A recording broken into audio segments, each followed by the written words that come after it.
लोकसभा चुनाव का आगाज हो चुका और ऐसे में बात काराकाट लोकसभा सीट की करेंगे, जहां पर एक और एनडीए उम्मीदवार उपेंद्र कुशवाहा है तो दूसरी ओर महागठबंधन से राजा राम सिंह।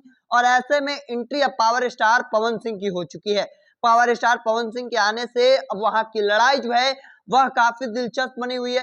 हालांकि एक और जहां पश्चिम चंपारण लोकसभा सीट पर मनीष कश्यप भी मैदान में उतरे थे, पर उन्हें भारतीय जनता पार्टी ने अब अपने पाले में कर लिया है और मनीष कश्यप उनके लिए वोट मांगेंगे। हालांकि दूसरी ओर पावर स्टार पवन सिंह भी मैदान में है और अब देखना होगा कि चूंकि मनोज तिवारी का कहना है कि हम उनसे बात करेंगे और अब उसका जवाब पावर स्टार पवन सिंह ने दे दिया है। पवन सिंह का कहना है कि हम जो हमारी माता जी ने कहा है हम वो बात पर अटल रहेंगे और जहां तक राष्ट्रवादी होने की बात रही तो हम राष्ट्रवादी हैं और जो हम काम है वह करने वाले हैं और काराकाट की जनता के साथ सुख दुख में खड़े रहने वाले हैं। और अब उन्होंने एनडीए उम्मीदवार उपेंद्र कुशवाहा पर भी निशाना साधा है और ऐसे में अब यह देखना होगा कि भारतीय जनता पार्टी ने जो रणनीति बनाई है, जो बड़ा फैसला लेने जा रही है। चूंकि खबर यह निकल कर आ रही है सूत्रों के माने तो एक बड़े नेता, कई बड़े नेताओं को भारतीय जनता पार्टी काराकाट में लगा सकती है।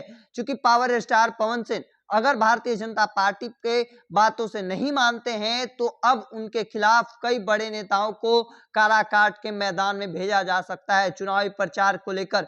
क्योंकि अब तक जो खबरें निकलकर सामने आ रही थी उनमें लोगों का कहना था कि कई बड़े नेता नहीं पहुंच रहे, पर ऐसा मानना है कि अब काराकाट में कई बड़े नेता भी एनडीए गठबंधन के पहुंचेंगे। क्योंकि अब तक चर्चा इस बात को लेकर रही है कि काराकाट लोकसभा सीट सबसे अंतिम चरण में है और ऐसे में अभी इस सीट पर कम ध्यान दिया जा रहा है और यही बड़ी वजह है कि जो नेता है वह नहीं पहुंच रहे, बल्कि पावर स्टार पवन सिंह इस बात को लेकर पहुंच रहे हैं, वहां की जनता को यह जनाने के लिए पहुंचा है कि हम इस लोकसभा सीट से चुनाव लड़ रहे हैं। हालांकि जन समर्थन जो है वहां की जनता जबरदस्त तरीके से दे रही है और यही बड़ी वजह है कि भारतीय जनता पार्टी को भी इस बात का डर है कि जो मिशन 40 का सपना लेकर चल रही है वह सपना कहीं टूट न जाए। एक और भारतीय जनता पार्टी यह नारा देने की कोशिश कर रही है कि इस बार पूरे इंडिया से हम 400 सीटें जीतने का दावा कर रहे हैं, अब की बार 400 पार। तो वहीं दूसरी ओर अगर बिहार से 40 सीटें नहीं जाती हैं तो शायद यह संभव ना हो कि अब की बार 400 पार भारतीय जनता पार्टी कर सके।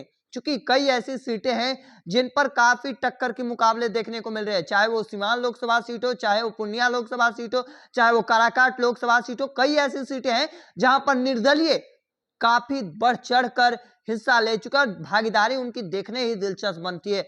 चूंकि एक और शहाबुद्दीन की पत्नी हिना साहब भी सिवान में बड़ी मजबूती के साथ पेश आ रही हैं। जिस तरह से कल पूर्णिया लोकसभा सीट पर वोट पड़े हैं काफी जबरदस्त तरीके से वहां पर भी लड़ाई देखने को मिल रहा है। और ऐसे में बात अब काराकाट लोकसभा सीट की करें तो भले ही पवन सिंह के साथ जो लोग साथ आ रहे हैं अब वह कम उम्र के लोग हैं, लगभग 20 से 25 वर्ष के, और ऐसे में जो नए वोटर हैं वह है। हालांकि दूसरी ओर प्रधानमंत्री मोदी और नीतीश कुमार भी उन वोटरों को रिझाने की कोशिश कर रहे हैं, बता रहे हैं कि 2005 से पहले बिहार की क्या हालत थी और ऐसे में पवन सिंह को वोट किया जाता है तो दूसरी ओर पावर स्टार पवन सिंह ना निकले पर राजा राम सिंह निकल सकते हैं और ऐसे में वह हालत को बताने की कोशिश कर। देखना होगा आगे क्या कुछ निकलकर सामने आता है।